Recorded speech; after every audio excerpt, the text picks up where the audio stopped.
My fiancé slapped me over a dress and married my maid of honor at my wedding in front of 200 guests. I still remember the sound his hand made when it connected with my face, that sharp crack that echoed through the bridal suite, the way my head snapped to the side, the metallic taste of blood in my mouth. My name is Rachel, and I'm telling you this story because I need someone to know what really happened that day. What everyone saw was bad enough. What they didn't see was so much worse. I should probably start by saying that I thought Robert was the one. I really did. We'd been together for 3 years, engaged for 6 months, and I genuinely believed we were building something real. He was a financial analyst at Henderson & Associates, one of those firms with glass offices on the 40th floor, and espresso machines that cost more than my first car. I worked in marketing at a tech startup in River North. We had a nice apartment in Chicago with exposed brick walls and tall windows, 2 cats named Pepper and Salt, and a wedding planned for May 15th at the Blackstone Hotel. Everything was perfect, or at least I thought it was. Looking back now, I can see the cracks. The way Robert would get annoyed when I took too long getting ready. The way he'd roll his eyes when I got excited about wedding planning. The way he started working late more. And more often, coming home smelling like perfume that wasn't mine. But I explained it all away. He was stressed at work. He wasn't interested in wedding stuff because he was a guy. The perfume was from female co-workers at happy hour. I was so good at lying to myself. The first time I should have noticed something was really wrong was about 2 months before the wedding. My maid of honor, Jessica, started coming over more often. She'd always been my best friend since college at Northwestern, the person I told everything to, the one who held my hair back when I got food poisoning sophomore year from that sketchy burrito place on Sherman Avenue. We'd been through everything together. Bad boyfriends, failed exams, her mom's cancer scare, my dad's job loss. She was my person, but something had shifted. She'd show up in these tight dresses when she knew Robert would be home from work. She'd laugh too loud at his jokes, that high-pitched giggle that wasn't her real laugh. She'd touch his arm when she talked to him, let her hand linger just a second too long. She started asking detailed questions about our relationship. Were we happy? Did we ever fight? Was the intimacy still good? I told myself I was being paranoid. Jessica would never do that to me. We'd made a pact freshman year that we'd never let a guy come between us. We'd seen too many friendships destroyed by boys who weren't worth it. And Robert, he barely seemed to notice her. He'd nod politely at her jokes and then go back to his phone or his laptop or whatever he was working on. God, I was so stupid. The dress situation started 3 weeks before the wedding. I'd found my dream dress at a boutique called Bella Rosa in Lincoln Park. It was this gorgeous off-white gown with delicate French lace sleeves and a cathedral train that pooled on the floor like water. The bodice had tiny seed pearls sewn into intricate patterns, and the back had these beautiful covered buttons that went all the way down to my waist. It cost $6,000, which was more than I'd planned to spend, way more. But my mom had given me money specifically for the dress from the life insurance policy my grandmother left her, and I fell in love with it the moment I put it on. The woman at the boutique, Maria, had tears in her eyes when she zipped me up. "You look like you stepped out of a fairy tale," she said. Jessica was with me when I bought it. She took about 50 pictures from every angle. She cried happy tears and hugged me so tight I could barely breathe. She said I looked like a princess, like Grace Kelly, like everything beautiful in the world. "Robert is the luckiest man alive," she said. "Seriously, Rachel, you're going to make such a beautiful bride." 2 weeks later, she called me in tears at 11 p.m. on a Tuesday. I was already in bed, but I answered anyway because that's what you do for your best friend. She'd been invited to her ex-boyfriend's wedding, Tyler, the one who'd broken her heart junior year, who'd cheated on her with a girl from his finance class and then acted like Jessica was crazy for being upset about it. She had nothing to wear. She couldn't show up in some old dress. She needed to look amazing, needed to show him what he'd lost. Could she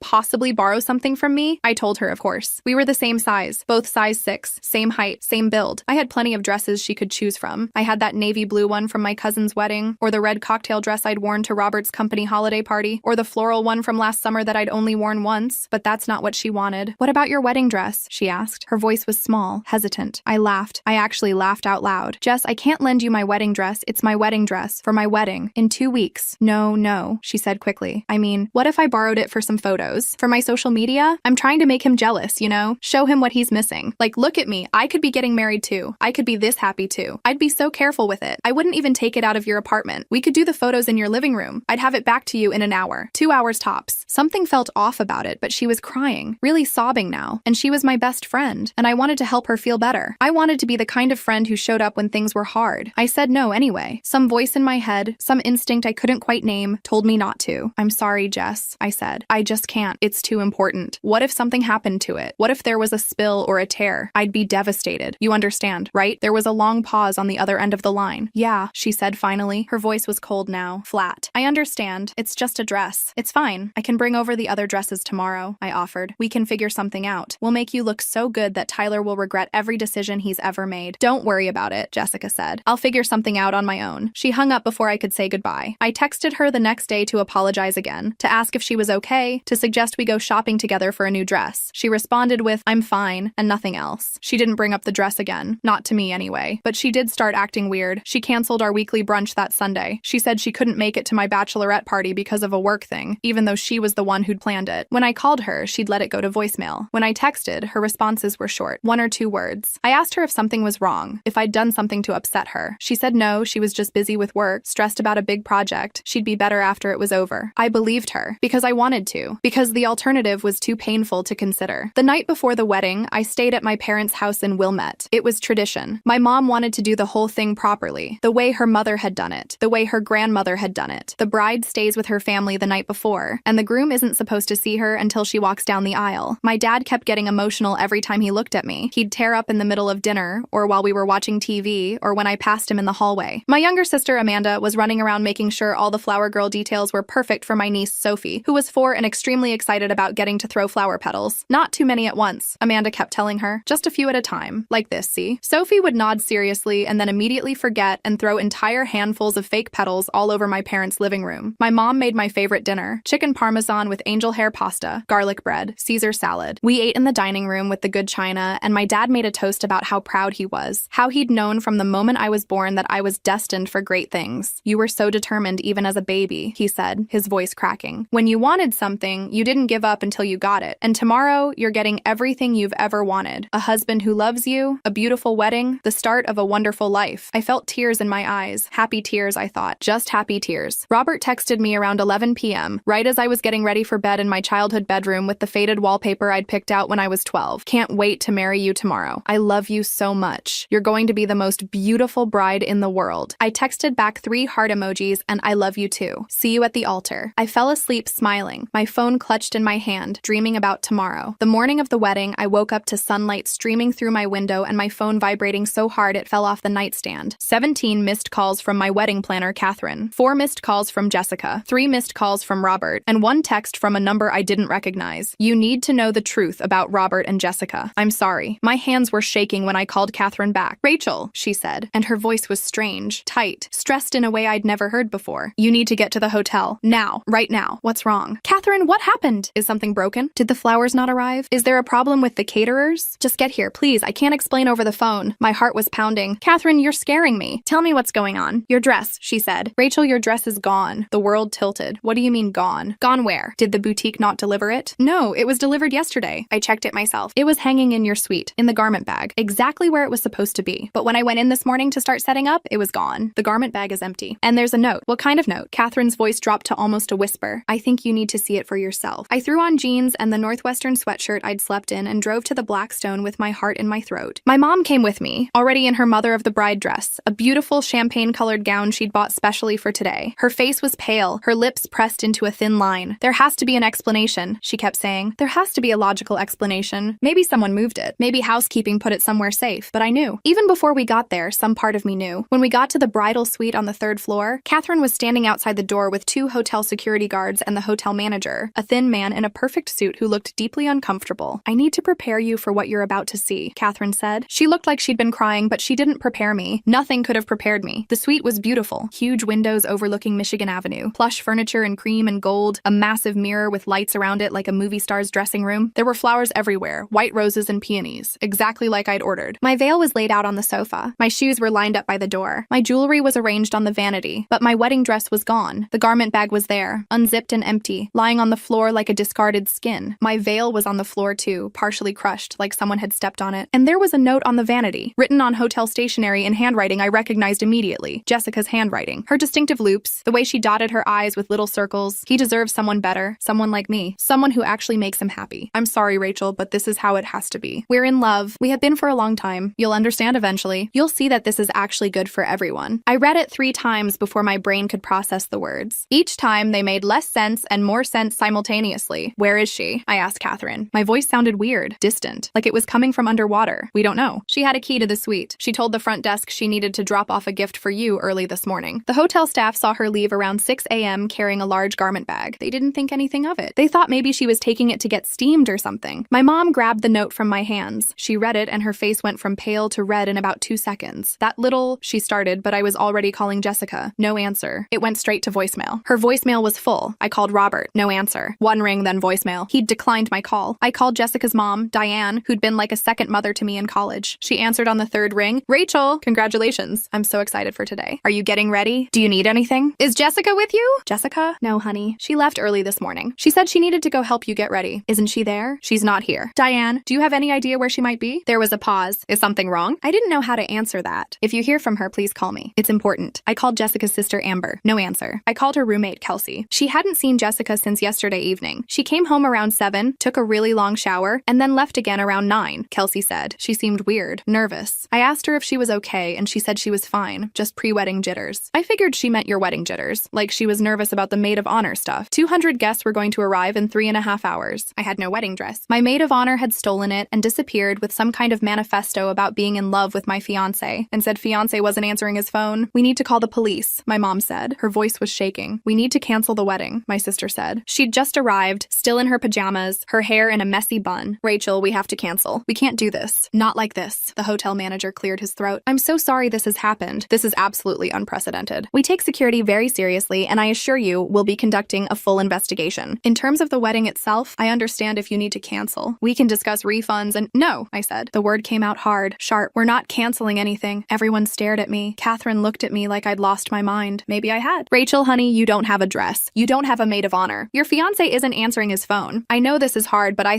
said no. I looked at my mom, at my sister, at Catherine. 200 people are coming. They've bought plane tickets and booked hotel rooms. They've taken time off work. They've bought gifts. We have a venue and food and flowers and a string quartet. We have everything we need for a wedding except the dress and the groom. Rachel, that's kind of the important part, Amanda said gently. Then I'll get another dress. Catherine, call every bridal shop in Chicago. Tell them it's an emergency. Tell them I'll pay double, triple, whatever they want. I need a dress in the next 3 hours. My mom put her hand on my arm. Honey, maybe we should take a minute to think about this. You're in shock. We all are. Let's just sit down and— Mom, I looked at her, really looked at her, and saw my own pain reflected in her eyes. I am not letting them win. I am not letting Jessica and Robert humiliate me like this. Not after everything. Not after 3 years of my life. Not after all the money we spent, all the planning, all the hoping. I'm getting married today. To who? Amanda asked quietly. That stopped me, because she was right. Who was I marrying if Robert was gone? If Robert was in love with Jessica? If Robert had been lying to me for who knows how long? I don't know, I said, but I'm not canceling. I'm not hiding. I'm not running away. Whatever happens today, I'm showing up. My mom and sister exchanged looks, but Catherine was already on the phone. Here's the thing about weddings. Everyone tells you they're about love and commitment and two families coming together, about finding your soulmate and pledging eternal devotion, about romance and happily ever after. But they're also about money, deposits, contracts, vendors who won't refund a cent if you cancel less than 48 hours before the event. 200 people who've invested time and money and energy into celebrating with you. And pride. They're definitely about pride. I wasn't going to let Jessica and Robert take that from me. I wasn't going to let them turn me into a victim, into a sad story people would tell at dinner parties. Did you hear about that poor girl whose fiancé left her at the altar? No. If this was going to be a story, it was going to be my story. We found a dress at a boutique in Evanston called the White Magnolia. The owner, a woman named Patricia who had to be in her 70s, took one look at me standing in her store in jeans and a sweatshirt with tears streaming down my face and said, "Tell me what happened." I told her everything. The note, the missing dress, Robert not answering his phone. She listened without interrupting, and when I was done, she took my hand. "That dress," she said, "was never your dress. It was just fabric and thread. Your real dress is the one you'll wear today while you hold your head high. Now let's find you something that makes you feel like the strong, beautiful woman you are." She pulled out a simple A-line gown in ivory silk. It wasn't fancy. No lace sleeves, no seed pearls, no cathedral train, just clean lines and elegant simplicity. It was 2 sizes too big, but Patricia had a seamstress in the back who'd come in on her day off just to help. "She can have it ready in 2 hours, Patricia said. "And I'm not charging you a cent. This one's on the house." "I can't let you do that," I said. "It's too much." "Honey," Patricia said, "I've been in the wedding business for 45 years. I've seen a lot of brides on their wedding days. Happy ones, nervous ones, crying ones. But I've never seen a bride deal with what you're dealing with and still insist on showing up. That takes courage. Real courage. So yes, you can let me do this. Consider it my contribution to your act of defiance." I hugged her and cried on her shoulder, and she patted my back and told me everything was going to be all right. By noon, I was back at the hotel, being zipped into my backup dress while my makeup artist, Vanessa, tried to cover the fact that I'd been crying for 3 hours straight. My eyes were puffy and red. My face was blotchy. I looked exactly like what I was, a woman whose world had just imploded. "We can work with this," Vanessa said determinedly. She pulled out every trick she had. "Ice packs, eye drops, concealer, highlighter. By the time I'm done, you're going to look like a goddess. Trust me." Robert finally called at 12:30. I was sitting in front of the mirror while Vanessa did my hair, piling it up into an elegant updo with small white flowers woven through it. When my phone rang and his name appeared on the screen, my heart stopped. "Hey babe," he said, like nothing was wrong. Like this was just a normal Saturday Saturday. Sorry I missed your calls earlier. I was at the gym getting ready for the big day. Didn't want to be all sweaty in the photos, you know? Are you excited? I'm excited. Just a few more hours and you'll be Mrs. Robert Chen. I felt something break inside me. Just snap like a bone. Like the last thread of hope I'd been holding on to. Where's Jessica? I asked. My voice was calm. Too calm. There was a pause. Just a second too long. A hesitation that told me everything I needed to know. How should I know? Isn't she with you? Maid of honor duties and all that? You guys are probably doing champagne and getting your nails done or whatever. He was lying. I could hear it in his voice. That slight uptick at the end of his sentences. The way he talked too fast. The way he'd said babe just a little too casually. Like he was trying too hard to sound normal. Robert, I said slowly, carefully, if you know where my wedding dress is, you need to tell me right now. Another pause. Longer this time? Your wedding dress? What are you talking about? Isn't it there? At the hotel? Rachel, are you okay? Are you having cold feet or something? Because we can talk about this. It's normal to be nervous. Marriage is a big step. But we love each other, right? We're good together. Each word felt like a knife because he was still lying, still pretending, still acting like he hadn't betrayed me in the worst possible way. My dress is gone, Robert. Someone took it from my suite. And there was a note from Jessica saying that she's in love with you, saying that you're in love with her, saying that you deserve someone better than me. Silence. Long, heavy silence. And then, Rachel, I don't know what kind of game Jessica is playing, but I swear to you, I have no idea what you're talking about. She's your friend. Why would she do something like that? Are you sure you're not just stressed? Maybe you misunderstood the note. Maybe I hung up on him. My hands were shaking so badly I almost dropped the phone. Vanessa had stopped doing my hair and was staring at me with wide eyes. Oh, honey, she said softly. I'm fine, I said, but tears were running down my face, ruining the makeup she'd just finished. I'm fine. Just fix my face, please. Just fix it. She fixed it. She was a miracle worker. By the time she was done, I looked almost normal. Almost like a bride who was about to have the happiest day of her life instead of the worst. My mom was watching me with worried eyes. She'd been in and out of the suite all morning, handling things, making calls, talking to vendors, being the strong one so I didn't have to be. Honey, she said when Vanessa was finally done. Maybe we should. Don't, I said. Please don't. I know what you're going to say. I know this is crazy. I know I should cancel, but I can't. I won't. I need to see this through. She nodded slowly. Okay, then let's do this. The ceremony was supposed to start at 2 p.m. At 1:45, I was in the bride's room off the main ballroom, listening to the string quartet play Vivaldi while guests filed in. I could hear them through the door, laughing, talking, completely oblivious to the disaster that was unfolding behind the scenes. My bridesmaids kept coming in to check on me. My college roommate Emily, my cousin Natalie, Amanda. They were all wearing their dusty rose dresses, looking beautiful and concerned and like they had no idea what to say to me. You look gorgeous, Emily said. That dress is perfect on you. Do you need anything? Natalie asked. Water? Food? Someone to punch Robert in the face? That made me smile a little. Maybe later. Amanda wouldn't leave my side. She held my hand and didn't ask questions. Didn't try to fix anything. Just stayed with me. You don't have to do this, she whispered. Rachel, if something's wrong, we can figure it out. We can make an announcement.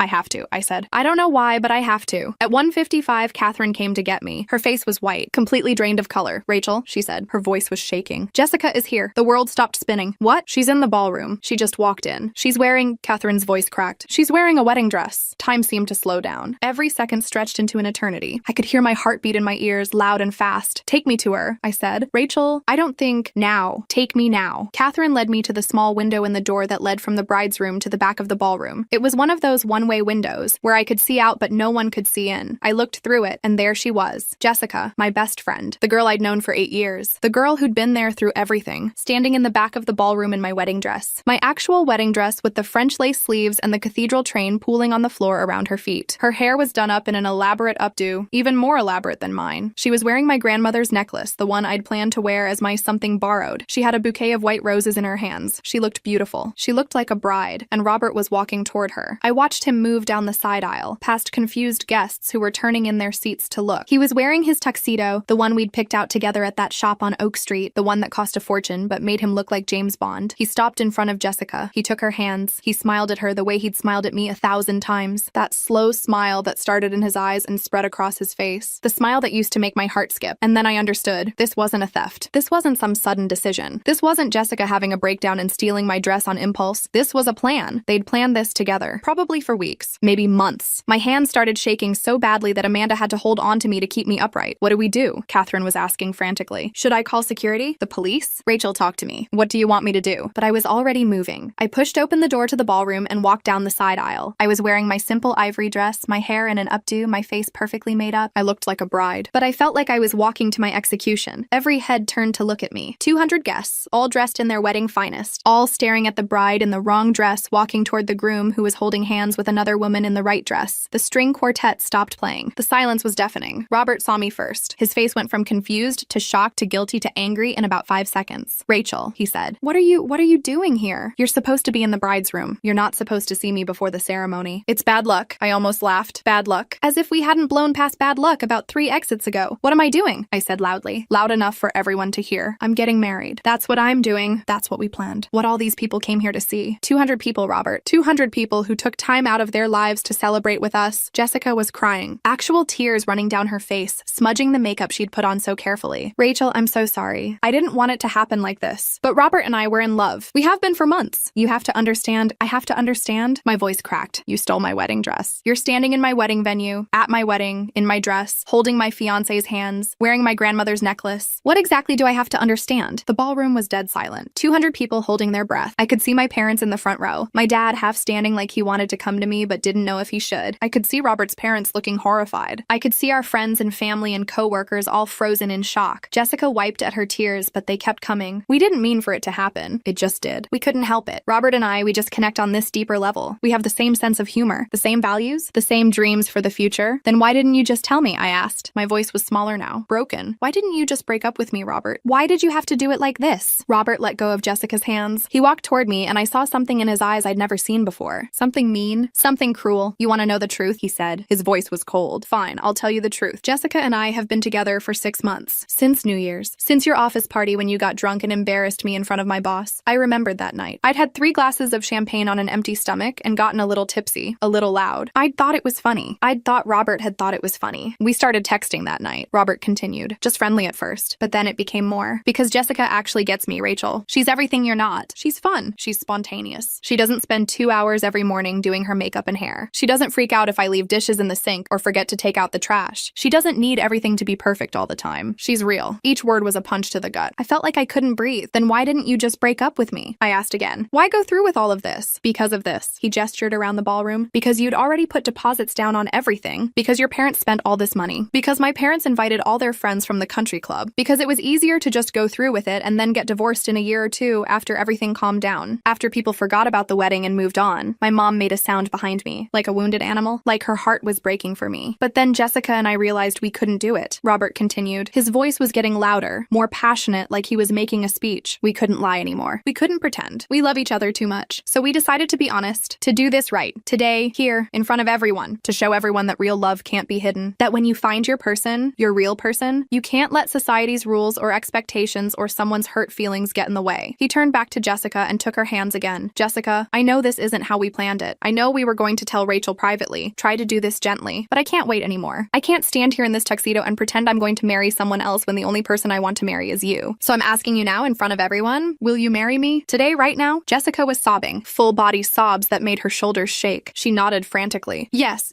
Robert, I will. I love you so much. And that's when something inside me just snapped completely. All the pain, all the humiliation, all the betrayal. It crystallized into pure, white-hot rage. I walked up to Robert, right up to him, close enough to smell his cologne, the Tom Ford one I'd bought him for Christmas, close enough to see the stubble he'd missed when he shaved that morning. You're going to marry her? I said, my voice was eerily calm. Right now? At the wedding you planned with me? Using the venue I booked? The officiant I hired? The food I chose? The flowers I selected? In front of all these people? Yes, he said, and he smiled. Actually smiled, like he was proud of himself. I am, because I love her. Because she's my future. And you know what, Rachel? You should be thanking us. We're saving you from a marriage that would have been miserable. From spending your life with someone who was settling for you. The word settling hit me like a slap. And you're okay with this? I asked Jessica. I looked at my former best friend. At the girl I'd shared everything with. This is what you want? To marry a man at his fiancé's wedding? To wear my dress and use my ceremony and take my life? She lifted her chin. There was something defiant in her eyes now. Something hard. I love him, Rachel. I'm sorry, but I do. I love him more than you ever could. You don't understand him like I do. You don't appreciate him. You're always criticizing him, always trying to change him, but I accept him exactly as he is. I tried to change him, I said. I tried to change him when I asked him to help with dishes, when I asked him to remember our anniversary, when I asked him to show up when he said he would. That's me trying to change him. You're so dramatic, Jessica said. Everything is always such a big deal with you. You turn everything into this huge production. I mean, look at this wedding. It's ridiculous. All this money for one day. All this stress. Robert and I, we just want to be happy. We just want to love each other without all the drama. That's when I slapped him, hard, right across the face. My palm connected with his cheek and the crack echoed through the ballroom. 200 people gasped simultaneously. He stared at me in shock, his hand going to his face. The skin was already turning red. And then his face twisted into something ugly, something full of rage I'd never seen before. You crazy. He slapped me back. The force of it turned my head. I tasted blood. My ear was ringing. For a second I couldn't see straight. The room erupted in chaos. People were shouting, screaming. My dad was suddenly there, getting between us, shoving Robert backward. My brother-in-law, Tom, was pulling me away. My mom was crying. Amanda was yelling something I couldn't make out. Through all of it, I heard Jessica scream, "Robert, no! What are you doing?" And I saw her face, the horror on it, the sudden realization that maybe, just maybe, she'd made a mistake. That maybe the man she'd been building up in her head, the man she thought she loved, wasn't who she thought he was. That's when the police arrived. Turns out my mom had called 911 the second Jessica walked into the ballroom. They'd been waiting outside trying to figure out if they should intervene or if this was just wedding drama. But assault? That they could intervene for. What happened next is kind of a blur. Two officers came into the ballroom, a man and a woman, both looking extremely uncomfortable to be interrupting what was supposed to be a wedding. "Sir," the male officer said to Robert, "we need you to come with us." "What? Why? She hit me first." "This is self-defense. Everyone saw her hit me first." "Sir, you struck her in the face with enough force to cause visible injury." The officer gestured to my lip, which was bleeding onto my dress. "That's assault. We need you to come with us now." They put him in handcuffs. Right there in his tuxedo, in front of 200 wedding guests, in front of his parents and his friends and his boss from work. They read him his rights while he screamed that this was unfair, that I'd started it, that he was the victim here. Jessica was frozen, just standing there in my dress with her mouth open, watching the man she loved being arrested. "This is your fault," she said to me. Her voice was shaking. "You did this. You ruined everything. We could have done this nicely. We could have told you in private, worked something out, but you had to make a scene. You had to be dramatic. You had to ruin it." I laughed. I couldn't help it. It was all so absurd. I ruined it? "Jessica, you stole my wedding dress. You crashed my wedding. You tried to marry my fiancé at my ceremony. And somehow I'm the one who ruined things? You don't understand," she said. She was crying again, mascara running down her face in black streaks. "You don't know what it's like to really love someone, to feel that connection. Robert and I, we're soulmates. We're meant to be together." "Then be together," I said. "After the wedding, after you told me like a decent human being, after you gave me the courtesy of ending things before you started something new. But don't stand there in my dress and tell me I'm the problem." Jessica looked around at the ballroom full of people staring at her, at the police leading Robert away in handcuffs, at the ceremony that would never happen, at the mess they'd created, and then she ran. She tried to run right out of the ballroom, but the train of my dress was so long that she tripped after about 5 steps. She went down hard, landing on her hands and knees. Amanda was there in seconds, standing over her. "That's stolen property," my sister said coldly. "You can take it off here, or you can take it off at the police station. Your choice." "You can't be serious," Jessica said. She was still on the floor, the dress pooled around her. "You want me to strip right here, in front of everyone?" "You wore it here in front of everyone," Amanda said. "You can take it off here in front of everyone." For a long moment, Jessica just knelt there, crying. Then slowly she stood up. Her hands went to the buttons on the back of the dress, but she couldn't reach them all. My mom walked over. Without a word, she started unbuttoning the dress. Jessica was sobbing the whole time. "I'm sorry. I'm so sorry. I didn't mean for this to happen. I love him. I really love him. Please, Rachel, please understand. I never wanted to hurt you, but you did," I said quietly. "You did hurt me. And now you get to deal with the consequences." My mom finished with the buttons. Jessica stepped out of the dress and handed it to my mother, then wrapped herself in someone's suit jacket and ran out of the ballroom in her underwear and heels. I just stood there in my backup dress with blood on my lip, watching my wedding fall apart. The ballroom was still full of guests. 200 people who'd just witnessed the most dramatic meltdown in wedding history. They were all staring at me, waiting to see what I would do next. And then something strange happened. My dad's friend Robert Miller, not my fiancé Robert, a different Robert, the man who was supposed to officiate the ceremony, walked up to me. "Rachel," he said gently. "Are you all right?" I started laughing. I couldn't help it. It was all so absurd. "Am I all right?" "Robert, I just got slapped at my own wedding by the man I was supposed to marry, who was planning to marry my best friend instead. So no, I'm not really all right." He smiled a little. "Fair enough, but I have a question for you." "What? Do you still want to get married?" I stared at him. "What are you talking about?" "Robert is gone. Jessica is gone. There's no wedding." "But there are 200 people here," Robert Miller said. "People who love you. People who took time out of their lives to celebrate with you. And there's a beautiful venue, and food, and music, and a cake that cost more than my first car. And there's you. Strong, brave, resilient you who showed up today even though your world was falling apart." He paused. "What if we just had a party instead? A celebration of you, of who you are and who you're going to become. Of freedom and new beginnings and walking away from people who don't deserve you." I looked around the ballroom, at my family, at my friends, at my coworkers and my college roommates and the people who'd known me since I was a kid, at the flowers and the candles and the string quartet waiting to play, and I realized he was right. "Okay," I said. "Let's do it." Robert Miller gave a speech, not a religious ceremony, just words about resilience and courage and finding out who your real friends are. About how sometimes the worst moments of our lives lead us to the best versions of ourselves. My dad gave a toast that made everyone cry. He talked about how proud he was of me for standing up for myself, for not letting Robert and Jessica turn me into a victim, for choosing myself. My mom followed with her own toast. "To my daughter," she said, raising her glass, "who taught me today that strength isn't about never falling apart. It's about getting up when you do." And then we had the best party of my life. The DJ played all my favorite songs. I danced with my dad and my sister and my niece, who was still throwing flower petals everywhere, even though there was no ceremony to throw them for. I ate my own wedding cake, chocolate with raspberry filling, exactly what I'd wanted. I took off my shoes and danced barefoot on the ballroom floor until my feet hurt. Around 7 p.m., when the sun was setting and the ballroom was full of people laughing and dancing and celebrating, Catherine pulled me aside. "There's someone here to see you," she said. "He says he's a friend of Robert's." My stomach dropped. "I don't want to see any of Robert's friends. I think you'll want to see this one." His name was James Thornton. He was tall, with dark hair that was just starting to gray at the temples and warm brown eyes that crinkled when he smiled. He looked uncomfortable in his suit, like he'd rather be in jeans and a t-shirt. "Rachel," he said, "I'm so sorry about what happened today. Robert and I worked together at Henderson & Associates, and I had no idea he was planning any of this. If I'd known, I would have told you." "I swear." "Okay," I said slowly. I was exhausted, running on adrenaline and spite. "Thank you for telling me. But why are you here?" "Because there's something you need to know." He pulled out his phone and showed me screenshots of a group chat. "Robert has been bragging about this for weeks at work. He has this whole group chat with some guys from the office. They've been calling it Operation Upgrade. He's been showing everyone pictures of Jessica, talking about how much better she is than you, how much more fun, how much more spontaneous, how you were just a placeholder until he found someone better." Each word felt like a knife, but I kept reading. The messages were awful. Cruel jokes about me, about my body, about my personality, about how I was high maintenance and boring and not even that pretty without makeup. "Why are you showing me this?" I asked quietly. "Because there's more," James said. "Robert isn't just a bad person. He's a criminal." He pulled out a folder from his briefcase. "I've been working on an audit for our company's fraud investigation team, and I found some irregularities in Robert's accounts. He's been embezzling money from client accounts. A lot of money. Over the past 2 years, he's stolen approximately $800,000. My jaw dropped. $800,000? Give or take. I've been building a case against him for the past 3 months. I was planning to report it to the SEC and the FBI next week, but after what he did today, James handed me the folder. This is all the evidence. I've already sent it to our company's legal department, the SEC, and the FBI. Robert is going to prison, Rachel. Not just for hitting you, for fraud, for theft, for about 24 federal crimes. I looked at the folder, then at James. My hands were shaking. "Why are you doing this? Why are you helping me?" He looked embarrassed, uncomfortable. "Because what he did to you was wrong. Because someone should stand up for you. And because..." He took a breath. "I've been in love with you since the Henderson Christmas party last year." I stared at him. "What? You probably don't remember me. We only talked for a few minutes. You were by the bar trying to get the bartender's attention, and I helped you order your drink. You thanked me, and we talked about the terrible playlist the DJ was using. You made me laugh so hard I almost spit out my whiskey." I had a vague memory of that night, of a tall guy with kind eyes who'd helped me when I was frustrated with the crowded bar. "I asked around about you the next day," James continued. "Found out you were Robert Chen's fiancé. I was disappointed, but I figured that was that. You were taken, you were happy, it wasn't my place. But then today, watching him treat you like that," his voice hardened, "I realized I couldn't stay silent anymore. About any of it." He looked at me intensely. "I know this is terrible timing. I know you probably need months, maybe years, to heal and process and figure out who you are without Robert. But I figured, what the hell? Today's already been the most bizarre day imaginable. What's one more strange thing?" I started laughing. Real, genuine laughter that made my stomach hurt and my eyes water. "You're in love with me? You've been in love with me for a year and you're telling me now? At my canceled wedding? After my fiancé just got arrested for assaulting me and you just exposed him as an embezzler?" "Yes?" James said it like a question, like he wasn't sure if this was going well or terribly. "I realize the timing is not ideal." "Not ideal," I repeated. I was still laughing. "James, the timing is insane. I know. I'm sorry. I just thought you should know. About everything. About Robert, about the money, about..." He gestured vaguely between us. "This, whatever this is." I looked at this man I barely knew. This man who'd just blown up his coworker's entire life to help me, who'd been carrying evidence of fraud for months and chose today, this day, to reveal it. "Do you want to dance?" I asked. James blinked. "What?" "It's my wedding party. I'm the bride, sort of. I get to dance with whoever I want. So do you want to dance with me?" He smiled. It was a good smile. Warm and genuine and a little bit surprised. "Yeah, I really do." We danced to an Ella Fitzgerald song, something slow and jazzy that made me think of old movies. James held me carefully, like I might break, and we swayed in a corner of the ballroom while my family pretended not to watch. "Thank you," I said quietly, "for telling me, for helping me, for showing me that not all men are like Robert." "You don't have to thank me," James said. "You deserve so much better than what Robert did to you." "I know," I said. And for the first time all day, I actually believed it. We danced for 3 more songs, and then my feet really hurt from my shoes, so we sat down at one of the abandoned tables and ate wedding cake and talked. About our jobs, about Chicago, about our families. About everything except Robert and Jessica and the disaster that had been today. "What happens now?" James asked eventually. "I don't know," I admitted. "I go home to an apartment full of Robert's things. I cancel our honeymoon to Greece. I return wedding gifts. I change my relationship status on social media. I figure out how to be Rachel again, instead of Rachel and Robert." "That sounds exhausting," James said. "It is. It really is. Can I help?" I looked at him. "You've already helped so much. I could help more. If you want. No pressure, no expectations. Just as a friend who happens to have tomorrow off and access to a truck." I smiled. "You'd help me move Robert's stuff out?" "I'd help you burn it in a dumpster, if that's what you wanted," James said seriously. "Though legally, I should probably advise against that." I laughed again. I seem to be doing that a lot around James. Laughing when I should be crying, smiling when I should be falling apart. "Okay," I said. "You can help. As a friend. As a friend, happened, James agreed. The party went until midnight. People danced and ate and drank expensive champagne that Robert's parents had paid for. The DJ played I Will Survive as the last song, and everyone sang along at the top of their lungs while I stood in the middle of the dance floor with my family around me. When it was over, when the last guest had left and the staff was starting to clean up, I stood in the empty ballroom and looked around, at the flowers, at the table decorations, at the remnants of what should have been my wedding. "You okay, honey?" my mom asked. She'd been watching me from across the room. "Yeah," I said. "I actually am. You were so brave today," she said. She put her arm around me. "I'm so proud of you." I didn't feel brave. I felt terrified. "Being brave doesn't mean you're not scared," my mom said. "It means you do it anyway." That night, I went home to my apartment alone. Robert's things were everywhere. His clothes in the closet, his toiletries in the bathroom, his books on the shelves. Evidence of the life we'd built together. The life that had turned out to be a lie. I didn't cry. I thought I would, but I didn't. I just felt numb, empty, like I'd used up all my emotions for the day and had nothing left. I texted James, "Still up for tomorrow?" He responded immediately. "Absolutely. What time?" 9 a.m.? "I'll provide coffee and boxes. I'll bring the truck and the muscle. Try to get some sleep." I did sleep, surprisingly. Dreamless, deep sleep that left me feeling more rested than I had in weeks. The next morning, James showed up at 9 on the dot with a truck, boxes, and 2 of his friends who introduced themselves as Michael and Tyler. "We heard you needed help moving some trash," Michael said with a grin. It took 6 hours to pack up Robert's entire life. His clothes, his books, his electronics, his collection of expensive watches, his gym equipment, everything that made this apartment ours instead of mine. "Where do you want us to take it?" James asked when we were done. "His parents' house in Naperville," I said. I'd already called his mother that morning, had a tense conversation where she'd cried and apologized, and asked if there was any way Robert and I could work things out. I told her no. Absolutely not. Never. She understood. Or at least, she accepted it. When the apartment was empty of Robert's things, it looked bigger, lighter, like I could breathe again. "Thank you," I told James and his friends. "I can't tell you how much this means." "Anytime," Michael said. "Anyone who does what that guy did doesn't deserve help moving. He deserves this." After they left, I walked through the apartment alone. It was mine now. Just mine. No Robert, no wedding plans, no future that had turned out to be a fantasy. My phone buzzed. A text from Jessica. "Can we talk, please? I need to explain." I blocked her number without responding. Another text, this time from a number I didn't recognize. "This is Diane, Jessica's mom. I'm so sorry for what my daughter did. You deserved better. You always deserved better." I saved her number and texted back, "Thank you. That means a lot." Over the next few weeks, more details came out. Robert was officially charged with embezzlement, fraud, and assault. His bail was set at $500,000, which his parents couldn't afford. He stayed in jail. Jessica tried to visit him once. He refused to see her. Turns out when your life falls apart, the person you thought you loved isn't quite as appealing when they can't provide the lifestyle they promised. James and I kept in touch. We'd meet for coffee once a week, then twice, then 3 times. Just as friends, like we'd agreed. But the friendship felt like something more. Something with potential. 3 weeks after the wedding that wasn't, James took me to dinner at a little Italian place in Lincoln Park. "I need to tell you something," he said, halfway through our pasta. "Okay," I said. My heart was beating fast. "I know we said we were just friends. I know you needed time and space, and I've tried really hard to respect that. But Rachel, I can't keep pretending I don't have feelings for you. Real feelings. The kind that make me check my phone every 5 minutes hoping you've texted. The kind that make me smile like an idiot when I see your name pop up." He took a breath. "I know it's only been 3 weeks. I know that's not enough time. I know you're probably not ready. But I had to tell you. Because I can't be around you and pretend I just want to be friends when what I really want is to be with you." I looked at him across the table. At this man who'd helped me on the worst day of my life. Who'd shown me that not all men are liars and cheats. Who made me laugh when I wanted to cry. "I'm not ready for anything serious," I said slowly. "I'm not ready to move in together or meet each other's families or talk about the future. I need to figure out who I am without Robert first." James nodded. He looked disappointed, but not surprised. "But," I continued, "I'd like to try. Slowly. Really slowly. Dating. Seeing where this goes. If you're willing to be patient." His face lit up. "I can be patient. I can be so patient. Glacially patient. Geologically patient." I laughed. "You don't have to be that patient." We took it slow. So slow it was almost painful. Our first kiss was on our 4th official date, at the lakefront, watching the sunset over Lake Michigan. We said, "I love you," for the first time 3 months later, during a thunderstorm in my apartment while we were making dinner together. 6 months after my wedding that wasn't, Robert went to trial. I had to testify. About the assault, about the wedding, about the messages James had shown me, about everything. Jessica was there, sitting in the back of the courtroom. She'd cut her hair short and dyed it blonde. She looked different, smaller, somehow. During a break, she approached me in the hallway. James stepped between us immediately, protective, but I waved him off. "What do you want, Jessica?" "I wanted to say I'm sorry," she said. Her voice was quiet. "I know it doesn't mean anything now. I know it doesn't change what I did, but I am sorry. I was selfish and cruel, and I destroyed our friendship for a guy who turned out to be exactly what you warned me he was." "What I warned you?" I said. "Jessica, I didn't warn you about anything. I didn't even know you two were together. Before," she said. "In college, when I was dating Tyler and you told me he was cheating on me. I didn't believe you. I thought thought you were jealous, but you were right. And you were right about Robert too. About what kind of person he really was. I just didn't want to see it. So now you see it, I said. Great. Do you want a medal? She flinched. I deserve that. I deserve a lot worse than that. Yes, I agreed. You do. I know this doesn't fix anything, Jessica said, but I wanted you to know that I regret it. Every day. I lost my best friend for a guy who stopped returning my calls the second he got arrested, who blamed me for ruining his life when I tried to visit him in jail, who told me I was clingy and desperate and he never really loved me. He just wanted to hurt you. Despite everything, I felt a small pang of sympathy. Small, very small. I'm sorry that happened to you, I said, and I meant it, sort of. But Jessica, you made your choices. You chose to steal my dress. You chose to crash my wedding. You chose him over our friendship. And now you get to live with those choices. I know, she said. I just wanted to say I'm sorry, and that I hope someday, maybe not now, maybe not for years, but someday, you can forgive me. I looked at this girl who used to be my best friend, who used to know all my secrets, all my dreams, who I'd thought would be in my life forever. Maybe someday, I said, but not today. She nodded and walked away. I never saw her again. Robert's trial lasted 2 weeks. The prosecution had mountains of evidence. The embezzlement, the messages, the assault witnessed by 200 people. His lawyer tried everything, claiming temporary insanity, claiming I'd provoked him, claiming the embezzlement charges were a misunderstanding. Nothing worked. The jury found him guilty on all counts. The judge sentenced him to 15 years, 5 for the assault, 10 for the financial crimes. His lawyer tried to argue for leniency, for a reduced sentence, for house arrest instead of prison. The judge wasn't having it. Mr. Chen, she said during sentencing, you're a man who had everything. A good job, a loving fiancé, a bright future, and you threw it all away for greed and cruelty. You stole from your clients, you betrayed the